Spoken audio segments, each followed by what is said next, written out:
औज़ुबिल्लाहिमिनश्शैतानिर्रजीम बिस्मिल्लाहिर्रहमानिर्रहीम अस्सलामु अलैकुम वरहमतुल्लाहि वबरकातुहू। इस दुआ के साथ कि अल्लाह ताला आपको अपने खैर आफ़ियत में रखे, प्रोग्राम का आगाज़ करेंगे।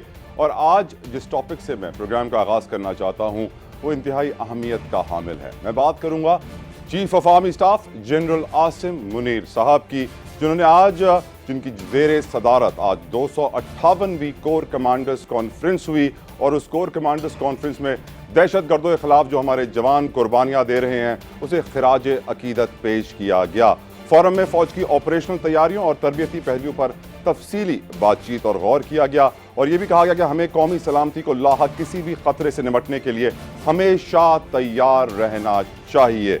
साथ साथ हुकूमत की माशी बहाली के मंसूबों पर भी खुसूसी सरमायाकारी सहूलत काउंसिल, जिसे हम SIFC कहते हैं, स्पेशल इन्वेस्टमेंट फैसिलिटेशन काउंसिल के बारे में भी आगाही दी गई, जो कि एक इंतहाई अहमियत के हामिल काउंसिल है, जिसे गेम चेंजर भी कहा जाता है। और आपको बताएं कि ज़राअत, IT, कानकुनी, मादनियात, दिफाई पैदावार के शोबों में फ़ौज का किरदार भी बढ़ाने के बारे में आगाही दी गई है। पाकिस्तानी अवाम की मजमूई भलाई के लिए हर मुमकिन तकनीकी और इंतजामी ताउन फराहम करने के अज़म का भी इआदा किया गया।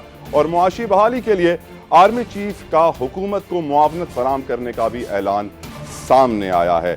यकीनन इस बात में कोई शक व शुबा नहीं होना चाहिए कि पाकिस्तान का आज सबसे बड़ा मसला, सबसे बड़ा चैलेंज मुआशी बहाली है। मईशत के हालात ने, महंगाई ने, बेरोजगारी ने, अफरात ज़र ने लोगों को बड़ा परेशान कर रखा है। और लोग अब सिपहसालार आला जनरल आसिम मुनीर की तरफ देख रहे हैं और उम्मीद लगाए बैठे हैं कि अब यकीनन कुछ बेहतरी आने वाली है। स्पेशली जब बात कर दी गई है कि ज़राअत के अंदर एग्रीकल्चर, हम जानते हैं हमारी रीढ़ की हड्डी है, IT दुनिया के लिए इस वक्त सबसे इंपॉर्टेंट फील्ड है।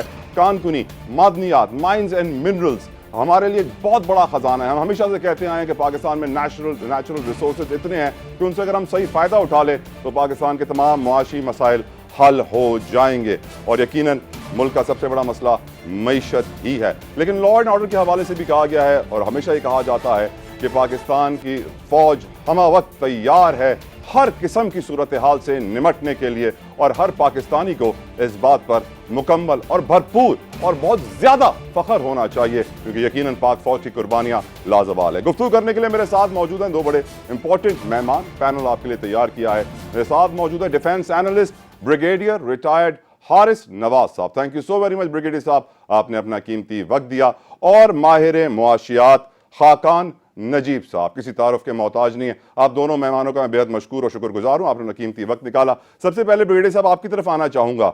जो बात की गई है आर्मी चीफ की जानिब से कि हम हर वक्त तैयार हैं कौमी सलामती के किसी भी प्रॉब्लम से निमटने के लिए, हमा वक्त हमारी फौज तैयार खड़ी है, इसके ऊपर आप सर रोशनी डालिएगा प्लीज। देखें, chief army staff is very concern दो चीज़ों के ऊपर। Number 1 national security of Pakistan और नंबर 2 रिवाइवल ऑफ इकोनॉमी, जिसके लिए उन्होंने बहुत मेहनत की है। जितने उन्होंने सऊदी अरब के, चाइना के, UAE के विजिट्स किए हैं, उनमें यही चीज़ रिवाइव हुई और आज उसका हमें फल मिलता नज़र भी आ गया और फिर आइंदा आता रहेगा। सेकेंड कोर कमांडर कॉन्फ्रेंस में देखें, सबसे पहले उन्होंने जो बात की कोर कमांडर कॉन्फ्रेंस हुई है कि शोहदा के बारे में, कि हमारे शोहदा की सुप्रीम जो कुर्बानियाँ हैं वो कौम कभी नहीं भूल सकती। मुसल्लह फ़ौज तो खैर कभी भी नहीं भूल सकती। और वो जिससे कुर्बानी दे रहे हैं, जिस बेजगरी से लड़ रहे हैं, जो मर्दी से बहादुरी से लड़ रहे हैं, उसकी मिसाल नहीं मिलती है। सेकेंड उन्होंने जो बात की है वो बात की कि खुद कहा कि जी ट्रेनिंग और ऑपरेशन हमारी किस तरीके से चल रही है, कैसे हम इसको और बेहतर कर रहे हैं। और ज़ाहिर कोर कमांडर सारे अपने कोर्स में ट्रेनिंग ऑपरेशन रेडीनेस के लिए कोई कमी नहीं रखते हैं, वो बातें की गई।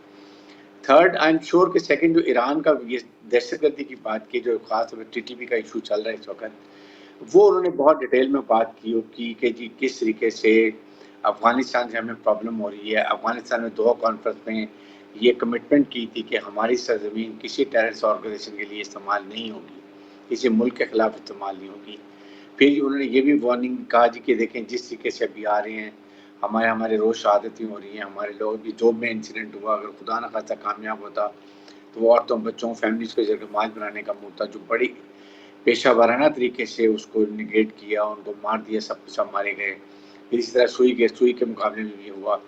फिर उसके बाद जो इम्पोर्टेंट बात की है वो है revival of national economy. This is very concern and ये चीज, और बड़ी इसमें नेशनल हार्मनी, उन्होंने खुद अपनी जो एक पेशेवराना सलाहियत के साथ साथ क़यादत के साथ उन्होंने प्राइम मिनिस्टर और हुकूमत से ये कन्विंस किया कि इसमें फ़ौज और हुकूमत मिलके एक बहुत अच्छे तरीके से एक लाइनमेंट बनाया, इसको लेके चलें, जिसमें हम देखा स्पेशल इंफॉर्मेशन फैसिलिटेशन काउंसिल भी बनाई गई है, जिसमें वो जितनी इन्वेस्टमेंट आएगी उसको फिर वन विंडो ऑपरेशन होगा, जल्दी से जल्दी किया गया। जैसे एफएटीएफ में पाकिस्तान आर्मी ने जीएचक्यू में एक सेल बनाया जिसमें 2 स्टार एक उसको लीड करे, सबसे कोऑर्डिनेशन करके वो अल्लाह का शुक्र से हम ग्रे से वाइट में आ गए। लाइकवाइज एक आर्मी ने अपना भी इनिशिएटिव लिया, वो है एक special information land information management system, जिसमें भी उन्होंने 2 स्टार एक प्रोजेक्ट ऑफिसर को लगाया, जो वो बहुत ज़्यादा तरीके से 44 लाख एकड़ ज़मीन को जो अनकल्टिवेटेड वेस्ट लैंड है उसको रिक्लेम करेंगे, उसको काश्त के काबिल बनाएंगे, मॉडर्न टेक्नोलॉजी इस्तेमाल करेंगे, मॉडर्न इम्प्लीमेंट्स लेकर आएंगे। उसके बाद रिसर्च एंड डेवलपमेंट का किया है, जिसमें वो चाहते हैं कि जो बीज है कॉटन का उसमें नई रिसर्च की जाए, उसकी ज़्यादा यील्ड हो जाए। इसी तरह कॉटन की 70 मॉन यील्ड हो सकती है। फिर शुगर केन को कैसे बढ़ाया जा सकता है, फूड सिक्योरिटी को प्रॉब्लम हमारी होती है वो ख़त्म कर दी जाएंगी। ये बहुत अहम इशू है जिसके ऊपर किया जा रहा है, इस पर नेशनल हार्मनी क्रिएट की, क्योंकि फ़ौज का उनका मकसद ये है कि फ़ौज को नेशन बिल्डिंग में ज़रूर इस्तेमाल करें, we are ready as per. तो ये इंप्रेशन ख़त्म कर देना चाहिए कहीं ये फ़ौज ज़मीन अपने पास रखना चाहती है। It is only to reclaim, इसको कल्टिवेबल बना लें और उसके बाद छोटे काश्तकारों को दे दी जाए। तो मेरे ख्याल में ये बहुत बड़ा इनिशिएटिव, इससे हमारी जो हम सेल्फ सफिशिएंट होना चाहिए फूड सिक्योरिटी के अंदर, जिससे हमें बहुत फ़र्क पड़ेगा, हमारी इकॉनमी को फ़र्क पड़ेगा और इंशाल्लाह हम इसमें एक्सपोर्ट करने के काबिल भी। और यकीनन ब्रिगेडियर साहब, हर पाकिस्तानी इस बात पे फख्र करता है कि पाक फौज किसी भी सिचुएशन में, चाहे वो इकोनॉमिक हो, सोशल हो, डिजास्टर हो, हमेशा अपनी कौम के साथ खड़ी होती है और कौम के लिए आवाज़ उठाती है। मैं खाकान साहब आपसे पूछना चाहूँगा, क्या आपकी नज़र में स्पेशल इन्वेस्टमेंट फैसिलिटेशन काउंसिल क्या एक गेम चेंजर है? और कोर कमांडर कॉन्फ्रेंस में मुख्तलिफ सेक्टर्स का जो जिक्र किया गया, जिसमें एग्रीकल्चर है, जिसमें IT है, माइंस एंड मिनरल है, डिफेंस प्रोडक्शन है, यकीनन अब एक इशारा दे दिया गया है कि अब बेहतरी आने वाली है। तला साहब, एक तो हमें ये समझना चाहिए कि पाकिस्तान की इकॉनमी खड़ी हुई कहाँ पर है। पाकिस्तान की इकॉनमी पिछले 12, 14, 18 माह से इस जगह पे थी कि अगर हम IMF का प्रोग्राम ना करते तो हम बहुत ही मतलब डिफ़ॉल्ट के रिस्क में बहुत हाई थे। चलें, अब हमने एक डिलेड IMF का प्रोग्राम किया और अब हमने एक नया प्रोग्राम किया, पर जो IMF, वर्ल्ड बैंक, मल्टीलैटरल्स के पैसे, और जैसे आर्मी चीफ ने सऊदी अरेबिया, UAE और चाइना, इन सब से भी बात की, ये जितने इनफ्लोज हुए हैं पाकिस्तान में, ये सारे debt creating inflows, reserves literally double हो गए हैं गोइंग इनटू द IMF। अगर आप मेरी 14-18 माह से गुफ्तगू सुन रहे हो तो मैं कंसिस्टेंटली ये बात कर रहा हूँ। और फिर मैं ये भी कह रहा हूँ कि इसके साथ साथ आपको एक non debt creating instruments create करने पड़ेंगे अगर आपने अगले 2, 3, 4 या 10 सालों का होराइजन लेकर चलना है। ये अब हम जो गुफ्तगू आज कर रहे हैं, इसका मतलब ये है कि पाकिस्तान की ज़रा पैदावारी सलाहियत अगर आप देखें तो जो हमारी 5 मेजर क्रॉप्स हैं, जो हमारी स्टेपल क्रॉप्स हैं, उसमें 1/3 to 50% है of the world's best. I mean that is not a good position to be in. So पहले तो हमें सब पूछना चाहिए था कि हमने इतनी एग्रीकल्चर यूनिवर्सिटीज़ बनाई, पाकिस्तान एग्रीकल्चर रिसर्च काउंसिल बनाई, नेशनल एग्रीकल्चर रिसर्च काउंसिल बनाई, इतने अदारे हमने बनाए, पर हम खड़े हुए कहाँ पर हैं। आर्मी का जो इल है, चूँकि मैंने 2 दफ़ा ये मॉडल पहले देखा है, एक हमने फैटफ में ये कोशिश की और it was a very tough call, और एक हमें 27 पॉइंट्स का मैट्रिक्स मिला, फिर हमें एक 6 पॉइंट और मिले, ये हमने रिकॉर्ड टाइम में किए, और एक बहुत अच्छी आर्म्ड फोर्सेस की कोऑर्डिनेशन थी। एग्रीकल्चर में उनका इसलिए ज़्यादा ज़रूरी हो जाता है कि इसमें कुछ ड्रोन टेक्नोलॉजी और कुछ ऐसी टेक्नोलॉजीज़ हैं जो ऑब्वियसली आर्म्ड फोर्सेस के पास कंफर्टेबली मौजूद हैं। सो आई थिंक एग्रीकल्चर की सलाहियत को बढ़ाने के लिए जो लिम्स है वो एक बहुत अच्छा इनिशिएटिव है, और अगर पाकिस्तान ने फूड सिक्योरिटी अपने लिए और इसको अब टाई करें कि ये जो हमारी इन्वेस्टमेंट काउंसिल है ये क्या कर सकती है। हमारे 2 लो हैंगिंग फ्रूट्स हैं इस वक्त इन्वेस्टमेंट के इनटू पाकिस्तान। अगेन मुझे बड़ी तशवीश से ये कहना पड़ता है कि हमारे पास सलाहियत ना हो सकी, हमने एक बोर्ड ऑफ इन्वेस्टमेंट बनाया, एक प्राइवेटाइजेशन कमीशन बनाया, और आज मैं फिर वही गुफ्तगू कर रहा हूँ कि LNG पावर प्लांट्स बेच लें। ये हमारे पास लो हैंगिंग फ्रूट्स हैं। फिर हमारे पास 2 लो हैंगिंग फ्रूट्स हैं, एक है CPEC 2 जो पिछले कुछ सालों से शायद स्लो हो गया है और उन है उसका बोझ बढ़ गया है। इससे मतलब यह है कि आपने पावर प्लांट्स तो लगाए हैं पर आपने इंडस्ट्री वो नहीं लगा सके जो उसको एक्सपोर्ट करे और कमा कर दे। So CPEC 2 is the low hanging fruit in investment और एग्रीकल्चर को सप्लीमेंट करने के लिए। और आपने सुना भी होगा शायद कि 500 मिलियन की शायद इनिशियल बात सऊदी अरेबिया से इन टर्म्स ऑफ इन्वेस्टमेंट जो है वो हो भी रही है जब ये काउंसिल का कयाम हुआ। उसकी डिटेल्स होपफुली हमें आने वाले कुछ दिनों में क्लियर हो जाएंगी। उनकी फूड सिक्योरिटी मिडल ईस्ट की जो है उसके राइट लिए बहुत से जो मिलियंस ऑफ हेक्टर्स पाकिस्तान में मौजूद हैं हम उनको कल्टीवेट भी कर सकते हैं और अपनी एग्रीकल्चर यील्ड्स को बढ़ा सकते हैं। बट मैं फिर कहूँगा कि दो चीज़ों का ध्यान रखिए। कभी भी आप डिलीवर करना चाहें ज़रूर होगी डिलीवरी और ये अच्छा है कि आप मैनेजरियल और टेक्निकल सपोर्ट देना चाह रहे हैं। राइट प्रोफेशनल्स हायर करें हर फील्ड में। और जो नंबर 2 सबसे ज़्यादा ज़रूरी है वो डोमेस्टिक इन्वेस्टर, डोमेस्टिक फार्मर, इनको जो है ना इनको तरवीज दें कि इन्होंने आगे आना है। दुनिया में कनेक्टिविटी जो ग्लोबल वैल्यू चेन जिसका पाकिस्तान को पार्ट बनना चाहिए वो डोमेस्टिक लोगों को एक्साइट करके होती है। बिल्कुल किसी को कहें कि सड़क बना दे और किसी को कहें कि बस चला दे, ऐसे मुल्क कभी भी नहीं चलते। सो आई एम करेक्ट। होपिंग कि ये सारा जो प्रोग्राम है वो ऐसे चलेगा। ब्रिगेडियर साहब, मैं आपसे एक सिक्योरिटी का बहुत इंपॉर्टेंट क्वेश्चन पूछना चाहता हूं। मेरा सवाल आपसे ये है कि पाकिस्तानी अस्करी हुकाम की जानिब से हमेशा ये कहा गया है कि तहरीक तालिबान पाकिस्तान अफगानिस्तान की सरजमीन इस्तेमाल कर रही है पाकिस्तान के खिलाफ, लेकिन अफगानिस्तान हमेशा ये कहता है कि हमारी ज़मीन इस्तेमाल नहीं हो रही है। यहाँ तक भी कहा गया है कि जदीद तरीन असलहे से लैस हैं वो लोग जो अफगानिस्तान की ज़मीन से पाकिस्तान पर कार्रवाई कर रहे हैं और हमारे पास इतना जदीद असलहा नहीं है। इसके ऊपर थोड़ी रोशनी डालिए, ये क्यों एक डेडलॉक मुझे नज़र आ रहा है इसमें? देखें, बात यह है कि पाकिस्तान में पाकिस्तान डिफेंस मिनिस्टर भी गए थे और हमारे DGI भी गए थे, वहाँ जाके सारी तशवीश का इज़हार किया। पाकिस्तान अफगानिस्तान से क्या चाहता है? जस्ट वांट के don't let your land be used against terrorism in Pakistan और नेबरिंग किसी भी कंट्री के अंदर, सेंट्रल एशिया के अंदर। बात ये कि अभी वो आपने देखा ज़बीहुल्लाह मुजाहिद की स्टेटमेंट आई कि जी वो हमने तो वादा ऐसे मुआहदा नहीं किया हुआ, वो तो अमेरिकन के साथ है। इट इज़ फॉर ऑल, किसी दुनिया में कहीं भी टेररिज्म ये इनकी जगह से नहीं हो सकता। नंबर 2 कह रहे हैं जी कि हमारे TTP के लोग तो पाकिस्तान में हैं, हमारे पास हैं नहीं। आपके सामने अभी जो उमर खुरासानी वो मारा गया अफगानिस्तान में, एमन जवारी को अमेरिकन ने मारा वहाँ पर, अगर आपको याद हो। उसके तब जितने नूर वली जो है उनका लीडर था TTP का, वो वहाँ मारा गया। अलीमुद्दीन मारा गया, उसको गुल बहादुर मारा गया। अभी आपके सामने वो एक और थे इनके बड़े मशहूर बाराकारे जो थे, वो अभी मारे गए और सारे अफगानिस्तान में मारे जाते हैं।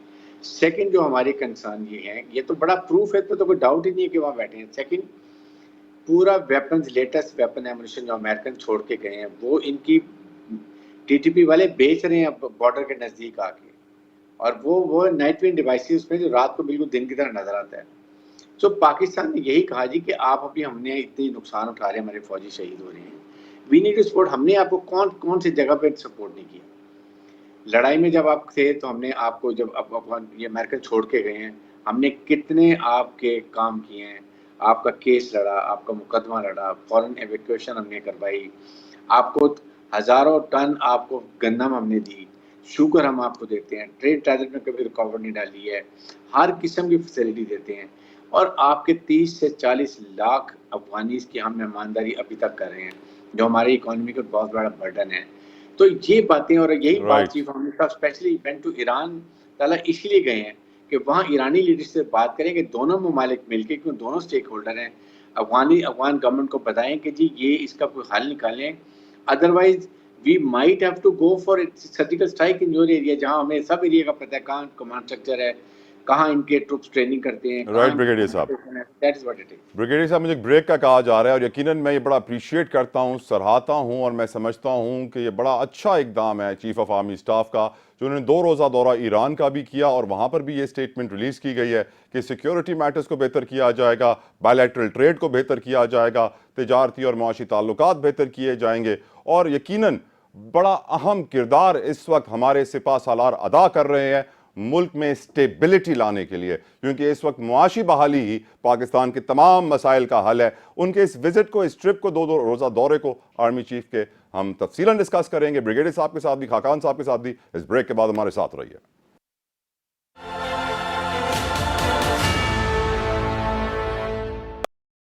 तीनों हजरात, आपको सियासी शतरंज में एक बार फिर वेलकम बैक कहूँगा। और बात हो रही है chief of army staff general Asim Munir की और उनके किरदार की, जो मुल्क में इस वक्त बहाली के लिए, स्पेशली मुआशी बहाली के लिए अपना बेहतरीन किरदार अदा कर रहे हैं, चाहे वो कोर कमांडर्स कॉन्फ्रेंस हो या उनका 2 रोज़ा दौरा ईरान। उन्होंने 2 रोज़ा दौरा ईरान में ईरानी सदर से मुलाकात की, इब्राहिम रईसी साहब से, साथ साथ वहाँ के मुसल्लह अफवाज के chief of staff major general Mohammad Bagheri साहब से मुलाकात हुई और बहुत अहम दूसरी मुलाकातें भी हुई।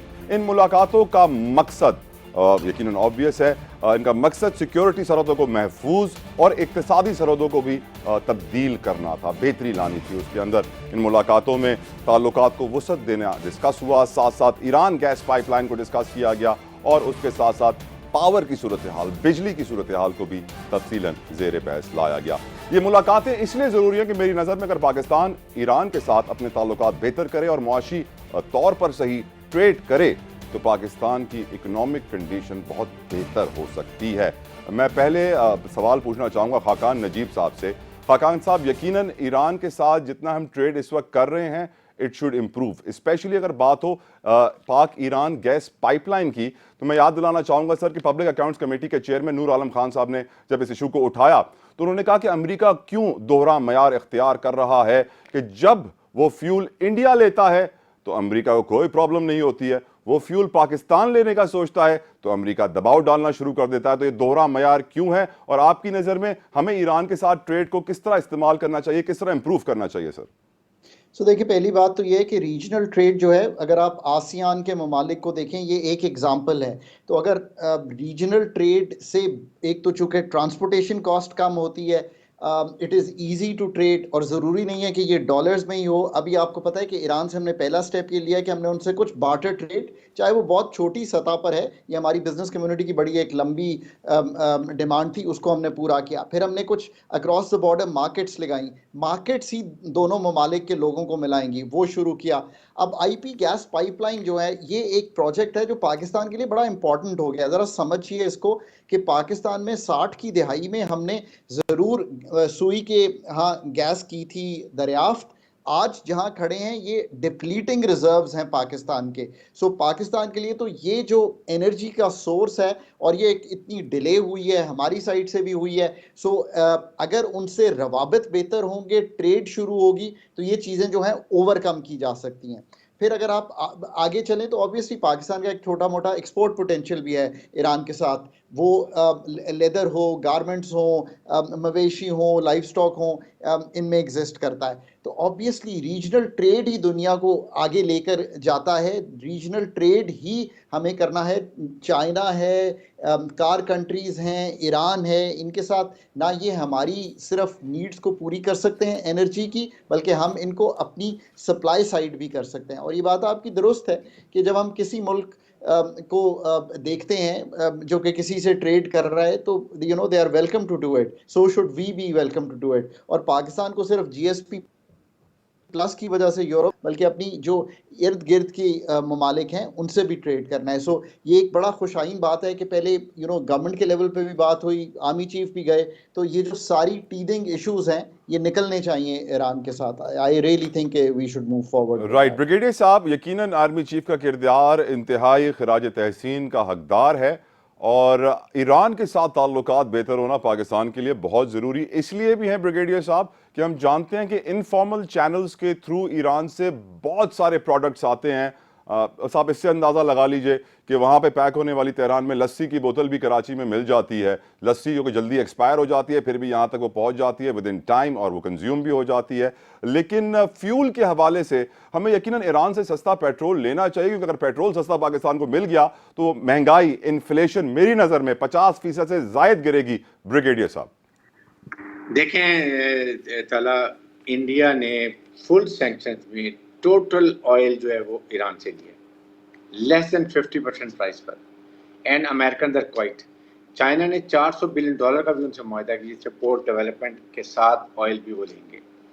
हमारी सरहदें बिल्कुल साथ हैं, और आई थिंक इसके ऊपर without compromising, without looking back, we must coordinate with Iran, और वहाँ से हमें ऑयल लेना चाहिए और अपनी रिफाइनरीज में लाएं, रिफाइन करें, क्योंकि वहाँ पर रॉ ऑयल होता है, और उसको बहुत अच्छे तरीके से इस्तेमाल करें और लोकल करेंसी इस्तेमाल करें। इस पर तो कोई डाउट नहीं होना चाहिए। इन चीज़ों के ऊपर हमें, नेशनल इश्यूज़ के ऊपर हमें हमारी हार्मनी होनी चाहिए।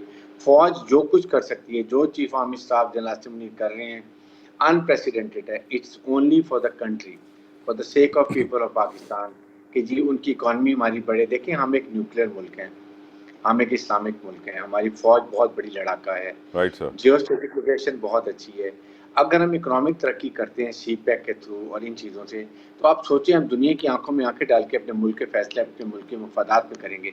फिर हमें IMF वर्ल्ड बैंक की कंडीशन ही लेनी पड़ेगी, जिससे कि अभी हमारे साथ हो रहा है। बाय डिज़ाइन किया जाता है कि हमें दे वांट कि हम ऑक्सीजन लेते रहें IMF बैंक से और उनकी मर्जी के फैसले करें, कभी इकोनॉमिक तरक्की ना करें। तभी तो चाइना को अमेरिका या प्रॉक्सी इस्तेमाल कर रहा है। ब्रिगेडियर साहब, एक और बड़ा इशू ये भी है कि पाक ईरान गैस पाइपलाइन जो 2013 में शुरू हुई थी, वो अभी तक कंप्लीट नहीं हुई है। हमारे वजीर पेट्रोलियम जब कुछ माह पहले अमेरिका के दौरे पर थे, तो वॉशिंगटन में मुसद्दिक मलिक साहब ने ये अमेरिकी हुक्काम को बताया कि अगर हमने 2024 तक अपनी एग्रीमेंट के मुताबिक, अपनी ज़बान के मुताबिक अपना वादा पूरा न किया, तो $18 बिलियन का हमें जुर्माना अदा करना होगा। और वो मुसद्दिक मलिक साहब ने अमेरिका से कहा कि आप जमा करा दीजिए, या तो, क्योंकि हम तो दे नहीं सकते, नहीं तो हमें इजाज़त दीजिए कि हम ये प्रोजेक्ट कंप्लीट कर लें। और कुछ लोग ये भी कयास आराइयां कर रहे हैं कि आर्मी चीफ की विजिट वो $18 बिलियन के जुर्माने को खत्म कराने के लिए थी या उसको आगे बढ़ाने के लिए थी, और इसीलिए बहुत ज्यादा इंपॉर्टेंट थी विजिट। आई थिंक इसको मैं डिप्लोमेटिक एफर्ट लेके, देखें हमें इसको फॉल करना है, इसको कोऑर्डिनेट करके इसको आगे लेके जाएं। कोयटा तक तो पहले से आई हुई है, उन्होंने ला के पिछा दिया, अब हमने आगे लेके आनी है।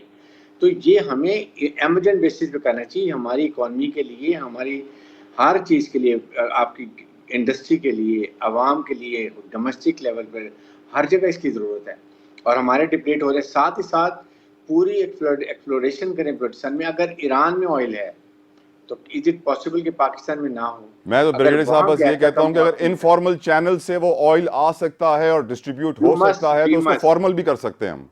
बिल्कुल। और सेकंड देखें, एक है कि हम एक न्यूक्लियर मुल्क हैं, we must now start behaving as a nuclear country. Chief of army staff general Asim Munir की जो अभी स्ट्रेटजी है वो यही है कि दुनिया का मनवाएं कि हम बहुत इंपॉर्टेंट मुल्क हैं, और पाकिस्तान और न्यूक्लियर मिल को कोई डिफॉल्ट नहीं कर सकता। मैं ये भी आपको बताऊं। राइट, बहुत बहुत शुक्रिया दिफाई तज्जियाकार ब्रिगेडियर रिटायर्ड हारिस नवाज साहब और मुआशी तज्जियाकार खाका नजीब साहब, आपने अपना कीमती वक्त हमें दिया। एक बात तो वाज़ेह है कि सिपा सालार का किरदार मुल्क की मुस्तकबिल के लिए इस वक्त इंतहाई अहमियत का हामिल है और खराज तहसीन का लायक है। And at the same time हमें यह सोचना होगा कि हम कौन कौन सी गलतियां माजी में करते आए हैं जिनका खमियाजा हम भुगत रहे हैं। एक ब्रेक के बाद डिस्कस करेंगे सियासी सूरत हाल, कौन सी पार्टी किस तरफ जा रही है, और खास तौर पर निगरां सेटअप। क्या निगरां सेटअप जानिबदार होगा, सियासी होगा, या फिर सही तरीके से सेटअप लाया जाएगा, टेक्नोक्रेट सेटअप होगा? कहीं इलेक्शन आगे तो नहीं बढ़ जाएंगे? पॉलिटिकल पार्टीज क्या सोच रही हैं, जानेंगे ब्रेक के बाद।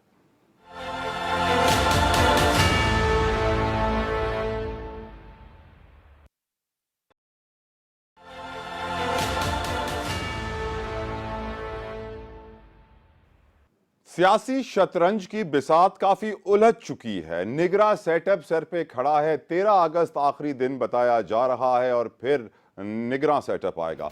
निगरां सेटअप क्या सियासी होगा, गैर जानिबदार होगा, या टेक्नोक्रेट्स पर मुश्तमिल होगा?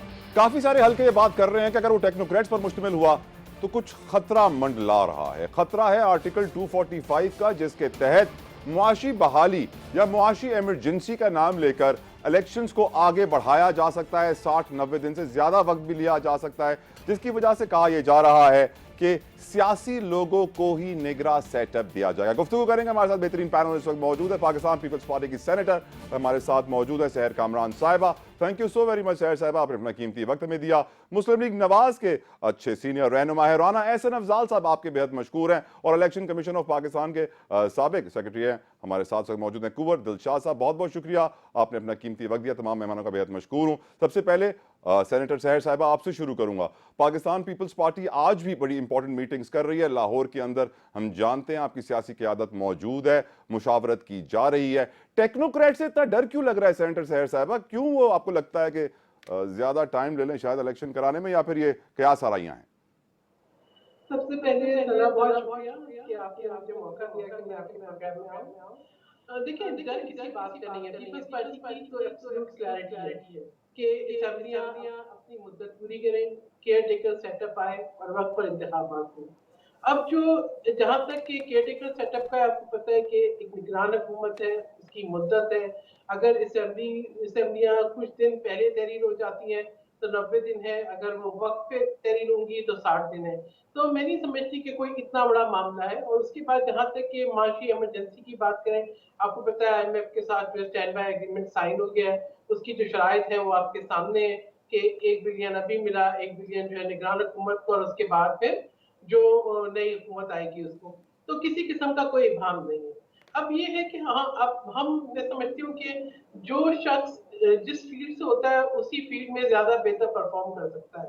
अब आप ये कहें कि जी आप डॉक्टर को कह दें जी कि आप बिल्डिंग्स बनाना शुरू कर दें, इंजीनियर को कह दें कि आप इलाज करना शुरू कर दें, जज को बोल दें कि जी आप हुकूमत चलाना शुरू कर दें। तो मेरे ख्याल में हर शख्स का एक अपना जो है वो एरिया ऑफ एक्सपर्टीज होती है। और मैं समझती हूँ कि आई हमारे एग्री, पास आई ऐसे एग्री। ऐसे ऐसे जो है कॉम्पिटेंट, संजीदा और गैर मुतनाज़ा शख्सियात मौजूद हैं जिनका जो है इस फील्ड के अंदर अपना एक्सपीरियंस भी हो और वो ये कैपेबिलिटी रखते हैं कि वो ये जो एक मुख्तसर दौरानिया है 60 दिन का या 90 दिन का, उसके अंदर जो रोजमर्रा के अमूर है उनको हैंडल करें। शायद इसीलिए अब्दुल कादिर पटेल साहब को वफाकी वज़ीर सेहत बनाया गया। आप शायद सही कह रही हैं। मैं राना एहसान अफजल साहब से गुजारिश करूंगा कि वो इस इशू पर रोशनी डालिए, क्योंकि अब लग ये रहा है कि केयर टेकर सेटअप में सियासी लोगों को इसलिए लाया जा रहा है कि खौफ सा है राना साहब के कहीं ज़्यादा वक्त ना ले ले केयर टेकर सेटअप इलेक्शन कराने में।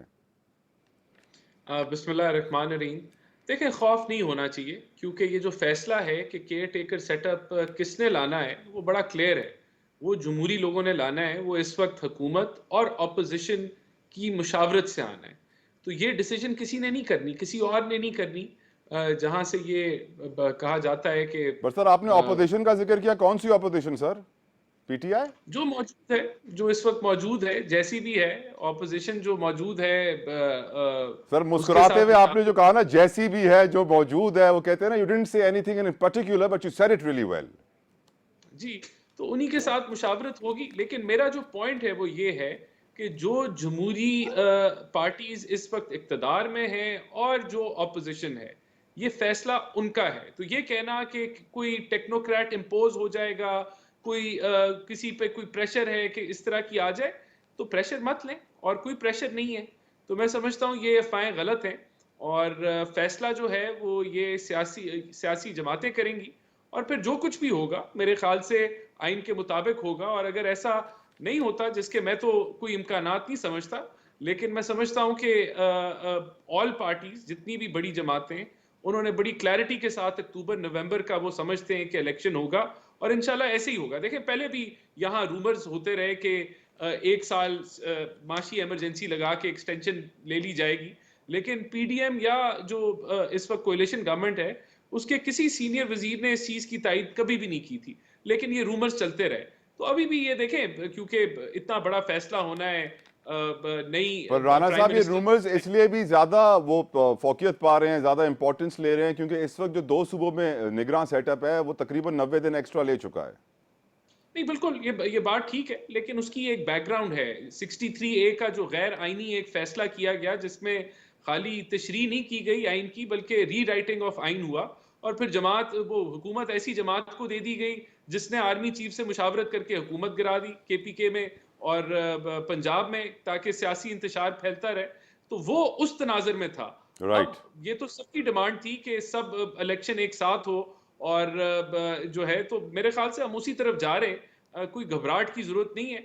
ये मुद्दत जो है वो अपने जो आईनी मुद्दत है 90 दिन की, या उससे देखें, ये भी 90 दिन वाला मामला भी जो है ना, इसमें आप एक विंडो दे रहे हैं इलेक्शन कमीशन को कि उसके पास एक एक्स्ट्रा 30 डेज हैं। अगर आप पहले असेंबलियों को डिसॉल्व कर दें, तो ये इलेक्शन कमीशन का प्रोरोगेटिव है कि वो 17वें दिन इलेक्शन अनाउंस करता है, 60वें दिन करता है, 65वें दिन करता है, या पूरे 90 दिन लेता है। Right. Ball is right now democratic जो पार्टीज हैं उनके कोर्ट में है, और फिर जब वो इख्तिताम पजीर हो जाएंगी तो वो इलेक्शन कमीशन के कोर्ट में। राइट। मैं साबिक secretary election commission of Pakistan Kunwar Dilshad साहब से सवाल पूछना चाहूँगा। कुंवर साहब, कानून के मुताबिक क्या इख्तियार है इलेक्शन कमीशन ऑफ पाकिस्तान का, क्योंकि हम देख ही रहे हैं एज ए नेशन कि ऑलरेडी जो केयर टेकर सेटअप 2 प्रोविंसेस में है, 2 सूबों में है, वो 90 दिन एक्स्ट्रा ले चुका है। तो हर पाकिस्तानी को यही लग रहा है कि अब जो विफाक के अंदर भी सेटअप आएगा और दूसरे सूबों में भी आएगा, वहाँ पर भी कुछ ऐसी सूरत हाल होगी, क्योंकि मुआशी बहाली अभी तक हुई नहीं है।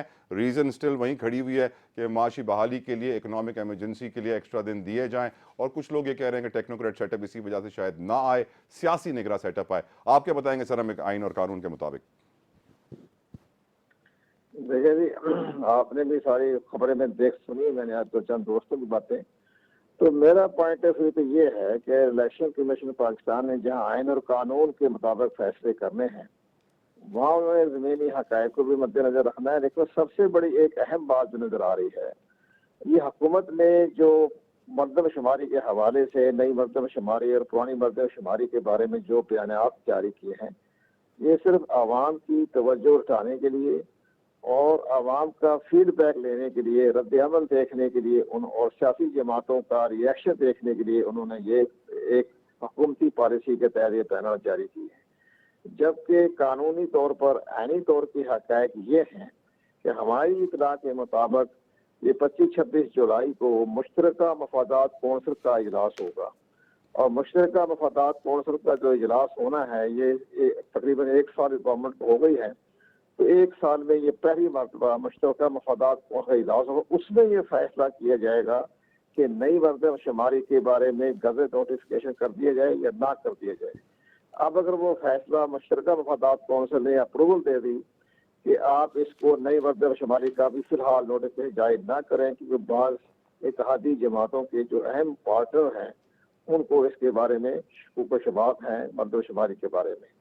अब उस पर अगर हो गया तो फिर जो हमारे जो 2017 की मरदमशुमारी है, उसकी बुनियाद पर जो 5 अगस्त 2022 में इलेक्शन कमीशन पाकिस्तान ने हल्का बंदियों का गज़ट नोटिफिकेशन जारी कर दिया था, हतमी और फाइनल, तो उसकी रोशनी में ये इंतखाबात हो जाएंगे। अब अगर हुकूमत 60 दिन के अंदर यानी पूरे 12 अगस्त को असेंबली डिसॉल्व करती है तो फिर 60 दिन में इंतखाबात हो जाएंगे।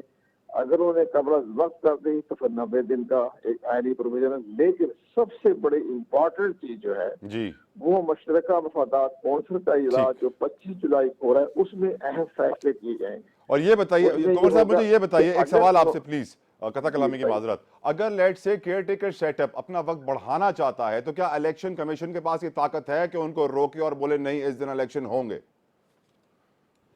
नहीं, वो देखो जी, मुश्तरका मफादात कौंसिल भी एक आईनी इदारा है और चारों सूबाई वज़रा आला उसके मेंबर हैं।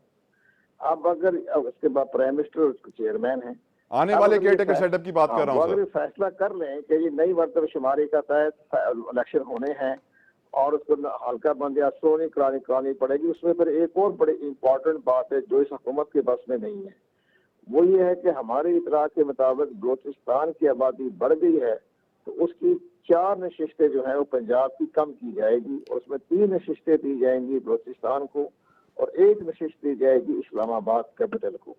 तो यहाँ भी एक आईनी तरमीम की जरूरत पेश आएगी। आईनी तरमीम हो नहीं सकती आर्टिकल 51(3) में, उसमें हमारे इनके पास 2/3 मेजॉरिटी नहीं है। अगर वो मरदमशुमारी वैसे ही बराए नाम जाए करेंगे, नहीं हमें नशिस्तें बरकरार रखेंगे जैसे एज इट इज है, हम उसको रद्द-ए-बदल नहीं करेंगे तो फिर फायदा ही नहीं है। फिर ठीक है, फिर आप 4 महीने में इलेक्शन कमीशन मरदम करवा देगा हल्का बंदी और उसके बाद जो इलेक्शन जो है वो फरवरी के शुरू में पहले दूसरे हफ्ते में इम्कानात है कि फरवरी तक बात मौका हो जाए।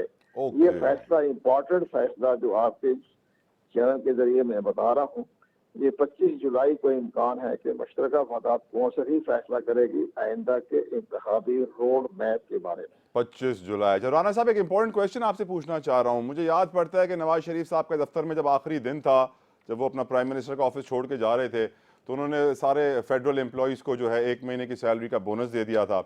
अभी बताया जा रहा है कि आपकी हुकूमत जैसे जारी है तो 61 अरब रुपए के तरक्याती फंड्स जारी किए जा रहे हैं अरकान पार्लियामेंट को। क्या आप समझते हैं ये सही अमल है हुजूर के जाते जाते निछावर कर दो सब कुछ? ऐसा कुछ किया जा रहा है और जैसे ही हम जाएंगे तो केयर टेकर हुकूमत जनरली और इलेक्शन कमीशन जो है वो इनको फ्रीज भी करा सकता है। तो ये तो बजटेड नए बजट का हिस्सा थे और उसके मुताबिक ही जो है वो एलोकेशंस होंगी, लेकिन मैं समझता हूँ इलेक्शन से पहले तो ये चीज़ें रुक जाती हैं। लेकिन मैं यहाँ एग्री करूँगा, जो सेक्रेटरी इलेक्शन कमीशन है साहब का, वो सही कह रहे हैं। अगर फेडरल गवर्नमेंट नोटिफाई कर देती है सेंसस को, तो फिर 4 माह के अंदर जो है वो डिलिमिनेशन का जो कानून है वो लागू होगा। लेकिन मेरा नहीं ख्याल ऐसा कोई इरादा है वफाकी हुकूमत का, हमारी हुकूमत का। इस पे जो इंटीरियर मिनिस्टर हैं वो भी अपना मौक़िफ़ दे चुके हैं कि ये इलेक्शन हम कम अज़ कम ये जो इस वक्त मौजूदा हुकूमत है समझती है कि पुराने सेंसस के मुताबिक होंगे। सेनेटर सहर कामरान साहिबा, इस वक्त यकीनन हर पार्टी चाहती है कि इलेक्शन वक्त पर हों, जल्द अज जल्द हों। अगर आपको मालूम पड़े मुश्तरका मफादात काउंसिल में ये फैसला कर लिया जाता है और फरवरी में जिस तरह बात की जा रही है इलेक्शन हो, तो क्या आपकी पार्टी को काबिल कबूल होंगे वो? नहीं, पाकिस्तान पीपल्स पार्टी ये समझती है कि असेंबलियां अपनी आईनी मुद्दत पूरी करें, और आपको पता है इसके लिए हमारी एक तवील जद्दोजहद है कि पीपल्स पार्टी ने बहुत कुर्बानियां दी हैं जमहूरियत के इस्तेकाम के लिए, और ये पीपल्स पार्टी की जद्दोजहद थी जिसके बाद ये मुमकिन हुआ कि असेंबलियों ने पहली दफा अपनी 5 साल मुद्दत पूरी की और एक स्मूथ ट्रांजिशन किया, जिसके बाद दूसरी असेंबली ने अपनी 5 साल मुद्दत पूरी की जो कि PMLN की थी, और उसके बाद फिर अब भी असेंबलियों ने तमाम तर चैलेंजेस के बावजूद लेकिन सेनेटर साहिबा, पंजाब और KPK में पीपल्स पार्टी खामोश रही। इलेक्शन का वक्त आ गया, 90 दिन ऊपर गुजर गए। जी, इतना मैं समझती हूँ कि उसका राना एहसान साहब ने बड़ा अच्छा जवाब दिया है कि देखिए वो तो एक सबोटैज करना, आपने भी ये बात की कि जी क्या किस ऑपोजिशन से जो इक्तदार में ना हो जमात, जो कि असेंबली में ना हो, जो कि जानते बूझते इसलिए असेंबलियां डिसॉल्व कर दे कि मुल्क के अंदर पॉलिटिकल इंस्टेबिलिटी रहे, जो मुल्क के इदारों और मुल्क के इस्तेकाम पे और मुल्क के वकार पे हमला करे। आपका क्या ख्याल है कि उनसे जाके बोलें कि जी आप हमें मशवरा दें? नहीं, मशवरा उन्हीं जमातों से होगा, वो छोटी हो, बड़ी हो, अच्छी हो, बुरी हो, जो अपोजिशन जो है वो मौजूद है पार्लियामेंट में। दूसरी बात ये कि उसके अंदर बहुत सारे जो है वो इश्यूज थे कि अगर जो है पंजाब में और KP के अंदर जो है ये पहले हो जाते इलेक्शन, पहली बात ये है कि वो एक आईनी गलत फैसला था जिसमें आइन को रीराइट किया गया 63A का, उस फैसले को वहीं दुरुस्त करना चाहिए था। दूसरी बात ये कि अगर उस वक्त इलेक्शन हो जाते तो आप मुझे बताएं कि क्या आज जनरल इलेक्शन के वक्त में वहां पे वो उस हुकूमतों को कलअदम करार देके क्या निगरान हुकूमत बनती? नहीं, उसके अंदर बहुत सारे वहां पर ये भी आइन का तकाजा था कि निगरान सेटअप हो और एक वक्त में पूरे मुल्क में इलेक्शन हो। तो इलेक्शन होने जा रहे हैं और इंशाल्लाह हम उम्मीद करते हैं कि जमहूरियत का तसल्सल रहेगा और कोई इबाम नहीं होगा। और जहां तक कि आपने नई सेंसस की बात की, उसमें जिन जमातों को पुराने सेंसस पे एतराज है उनको नए सेंसस पे भी एतराज है। वो एतराजात टाइम था कि अप्रैल के बाद दूर हो जाते, वो दूर ना हो सके। तो अब जो है कोई जादू की छड़ी नहीं है कि वो एतराजात दूर हो जाएंगे, और जबकि आपके पास कौमी असेंबली भी नहीं होगी 2/3 अक्सरियत के लिए। ठीक, वक्त की कमी है, नहीं तो दिल तो मेरा चाह रहा था गुफ्तगू आपसे जारी रखते। बहुत बहुत शुक्रिया सेनेटर सहर कामरान साहिबा, मुस्लिम लीग उनके सीनियर रहनुमा राना एहसान अफजल साहब और साबिक सेक्रेटरी इलेक्शन कमीशन कुंवर दिलशाद साहब। यकीनन अब बात वाज़ेह हो गई है कि 25 जुलाई को होने वाली मुश्तरका मफादात काउंसिल का इजलास की मीटिंग बहुत इंपॉर्टेंट है, उसमें बड़े फैसले मुतवक्के हैं। और जिस तरह हमें साबिक सेक्रेटरी इलेक्शन कमीशन ने बताया कि उनको लग रहा है कि इंतखाबात इस साल नहीं अगले साल फरवरी में होंगे, यकीनन एक बहुत बड़ी स्टेटमेंट है। तला जोते को इजाज़त दीजिए, कल फिर आपसे मुलाकात होगी। अंटिल देन अल्लाह हाफिज।